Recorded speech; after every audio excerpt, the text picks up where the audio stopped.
Hello, we are Team SFLS. We are here to present our strategy for our client Florian Hagenberg. I'm Stephen Liu, the team leader and long-term strategist. I'm Cheryl Li, the company analyst. I'm Le Tian, the short-term strategist. I am Johnny Huang, the executioner.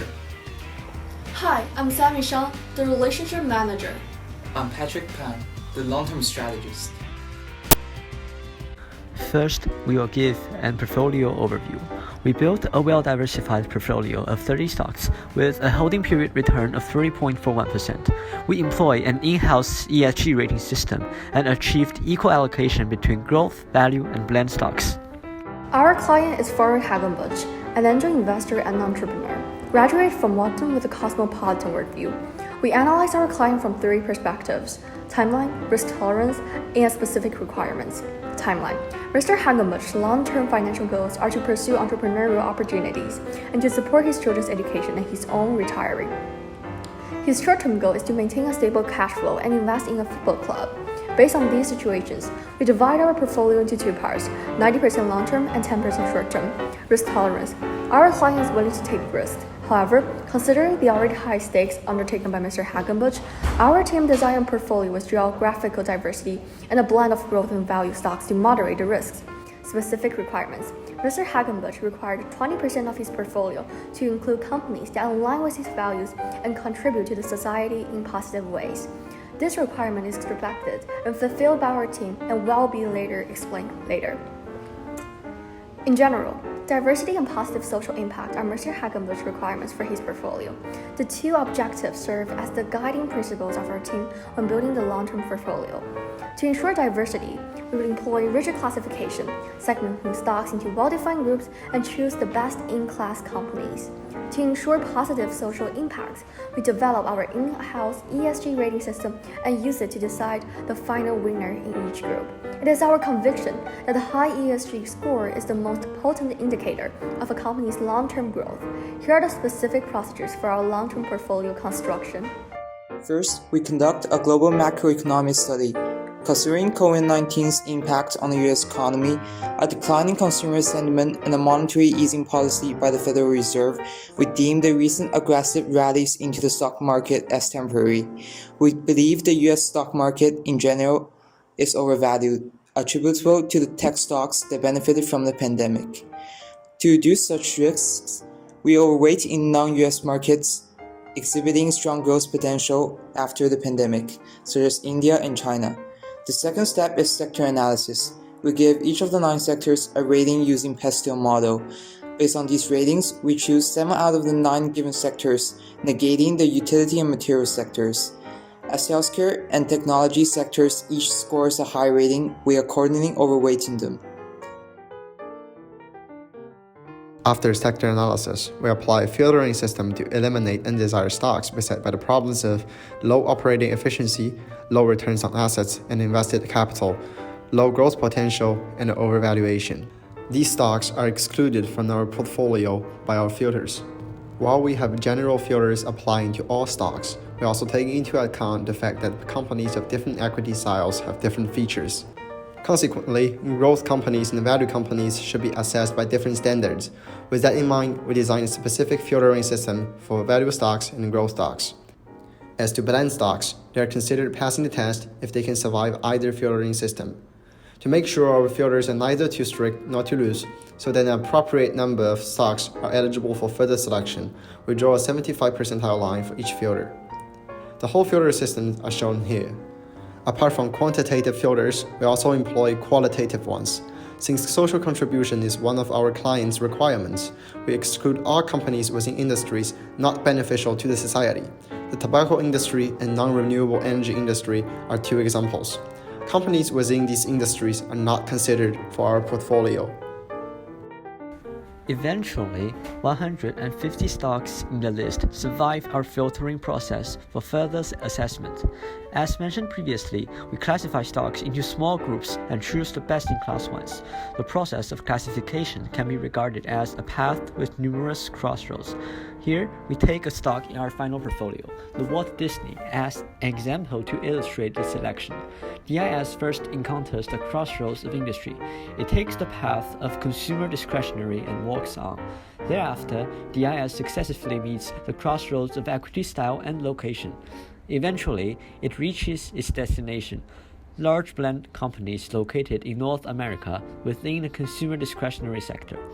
At its destination, DIS encounters two final competitors, General Motors and Target Corp. To choose the final winner, we refer to their ESG scores.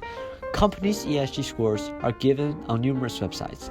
However, as the objectiveness and credibility of these sources are not always reliable, we built our own ESG scoring system.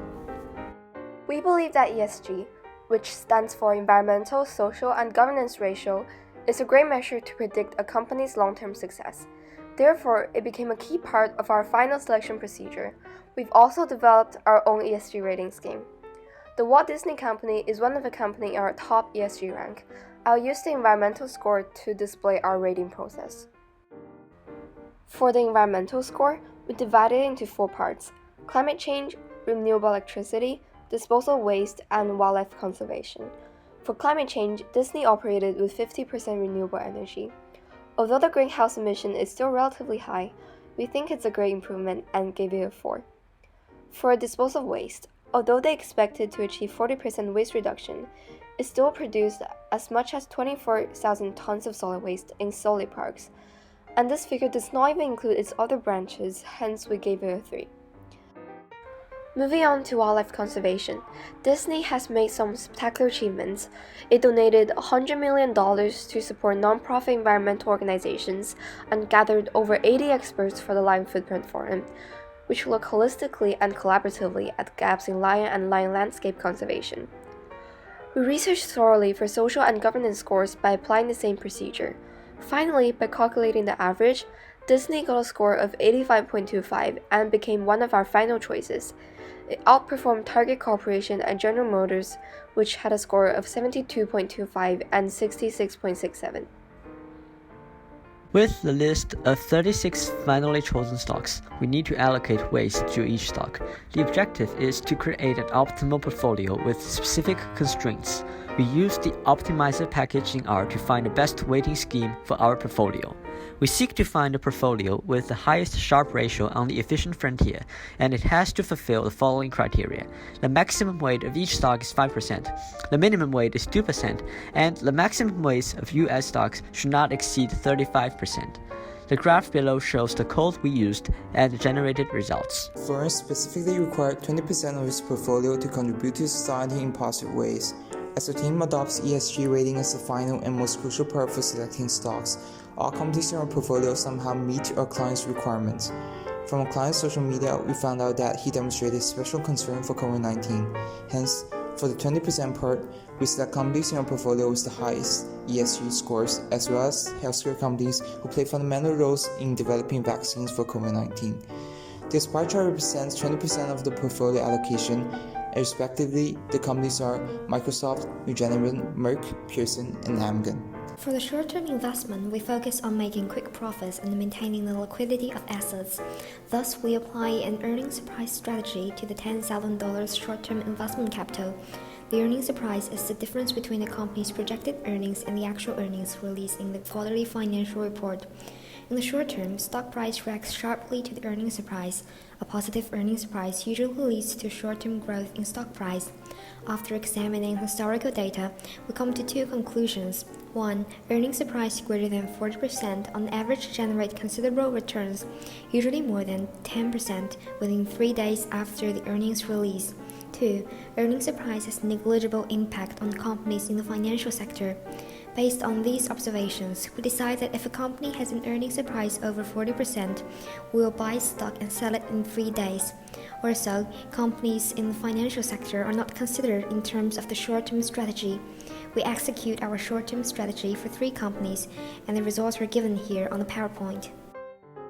Throughout this competition, we gain a deep understanding of the investment and the stock market, as well as the asset management industry. We learned that instead of merely following the trend, we should employ a rigid top-down approach for stock selection. In addition, extensive research is rudimentary for evaluating a company's growth potential, which cannot be assessed through its short-term stock price trend. Before the competition, many of us assumed that investing is mainly about mathematical analysis. However, we are now conscious of the importance of qualitative evaluation. This is the end of our presentation. Thank you for watching.